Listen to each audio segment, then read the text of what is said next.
सुधीर भाऊ म्हणजे त्यांना पदाची अपेक्षा नाही आहे. त्यांचं 80% समाजकारण आणि 20% फक्त राजकारण. त्यांच्याकडे पद नसताना त्यांनी या गावातच जाऊन प्रत्येकाला तुमची काय अपेक्षा आहे, कोणती कामं राहिली ती भाऊंनी आताच करून दिलेली आहे. वहिनी या सुशिक्षित आहे. महिलांसाठी बचत गट, महिलांसाठी सुरक्षित योजना म्हणजे CCTV कॅमेरे, महिलांसाठी आरोग्य, कुरुळी जिल्हा परिषद गटामध्ये पाण्याची सुविधा, रस्त्याची सुविधा.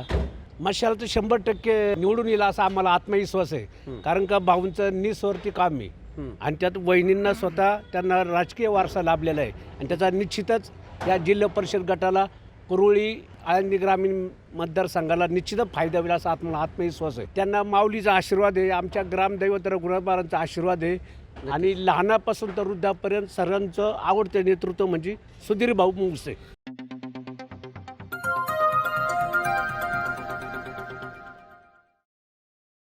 नमस्कार, नव महाराष्ट्र नेटवर्कमध्ये आपलं सर्वप्रथम स्वागत आहे. आज आपण पाहतोय कुरुळी आळंदी जिल्हा परिषदेच्या खरं तर गटातून सध्या आता उमेदवार म्हणून पुढे जात आहेत विनयताई सुधीर मुंगसे. खरं तर सुधीर भाऊ मुंगसे यांचं काम कशा पद्धतीनं आहे हे सांगायची नागरिकांना आवश्यकता पडत नाही आहे. मला तर असं म्हणावं लागतं कारण गेल्या कित्येक वर्षापासून सुधीर भाऊ मुंगसे यांचं या भागामध्ये खरं तर खूप चांगल्या पद्धतीनं कामकाज त्यांनी या गावांमध्ये केलं आहे. त्यामुळे निश्चितच सुधीर भाऊ मुंगसे यांच्या सौभाग्यवती विनयताई मुंगसे यांना खरं तर मोठा प्रतिसाद या आळंदी आणि कुरुळी या जिल्हा परिषद गटातून जो आहे तो मिळताना आपल्याला पाहायला मिळते. खरं तर त्यांच्याच घरातली व्यक्ती आहेत. खरं आता ते सध्या प्रभागात फिरत होते, आपण त्यांच्याकडून जाणून घेणार आहेत. खरं तर गेल्या कित्येक वर्षापासून सुधीर भाऊ मुंगसे या प्रभागाचं नेतृत्व करत आहेत. खरं तर त्यांच्या सौभाग्यवती विनयताई मुंगसे ह्या सध्या त्या निवडणुकीच्या सामोरे जात आहेत. कसं पाहताय, त्यांचं काम कशा पद्धतीनं त्यांनी केलं आहे, काय सांगाल? विनयताईंचं एक महत्त्व असं आहे की ते महिलांसाठी जास्त काम करण्याची त्यांची इच्छा आहे.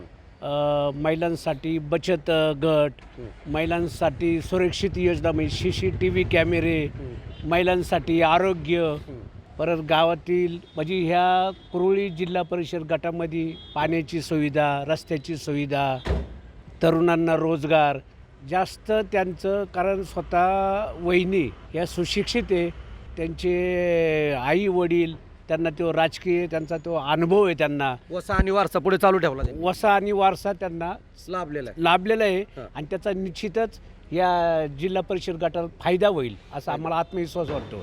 सुधीर भाऊंचं कामकाज कसं आहे बरं? गेल्या कित्येक वर्षापासून या भागाचं नेतृत्व करतायत, या गावांचं नेतृत्व करतायत. कुठलंही पद नसताना, कुठल्याही सत्तेत नसताना सुद्धा या भागातलं त्यांनी नेतृत्व केलं आहे. नागरिकांच्या अडीअडचणीला धावून गेलेत. नागरिकांनी सुद्धा त्यांच्या पाठीशी ठामपणे उभं राहिलं पाहिजे.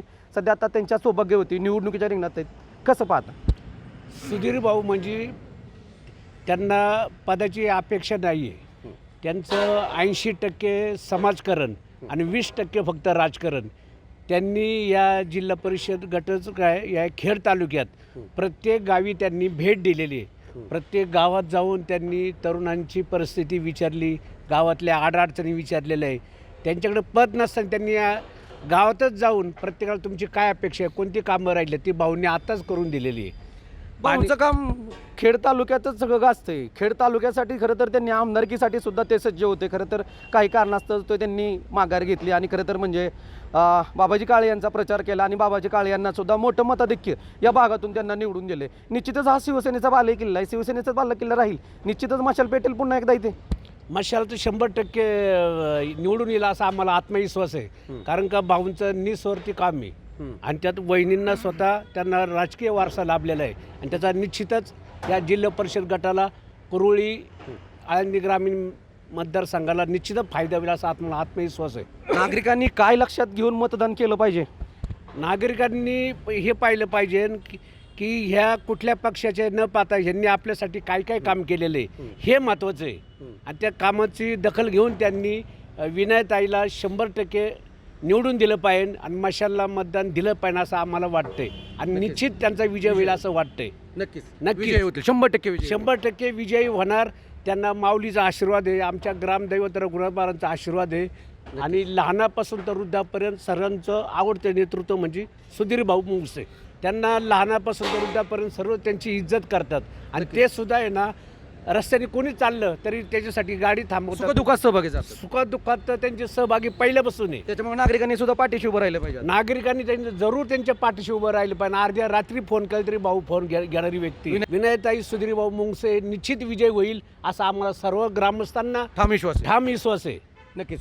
खरं तर आपण पाहतोय कुरुळी आळंदी ग्रामीण जिल्हा परिषदेच्या गटातून खरं तर आता विनयताई सुधीर मुंगसे ह्या सध्या आता निवडणुकीच्या सामोरे जात आहेत. निश्चितच खरं तर तसं जर बघायला जर गेलं तर या गावांमध्ये सुधीर भाऊ मुंगसे यांचं काम कशा पद्धतीनं आहे सध्या आता नागरिक पुढे येऊन सांगताना आपल्याला पाहायला मिळून येत आहे. त्यामुळे निश्चितच कुरुळी आळंदी जिल्हा परिषद ग्रामीण गटातून जे आहे ते सध्या आत्ता मशाल पुन्हा एकदा पेटणार आणि मशालीच्या चिन्हावरती ज्या निवडणूक लढवत आहेत त्या म्हणजे विनयताई सुधीर मुंगसे ह्या निश्चितच विजयी होतील असा ठाम विश्वास सध्या आत्ता इथल्या या मतदारसंघातील नागरिकांना असताना आपल्याला पाहायला मिळून येते.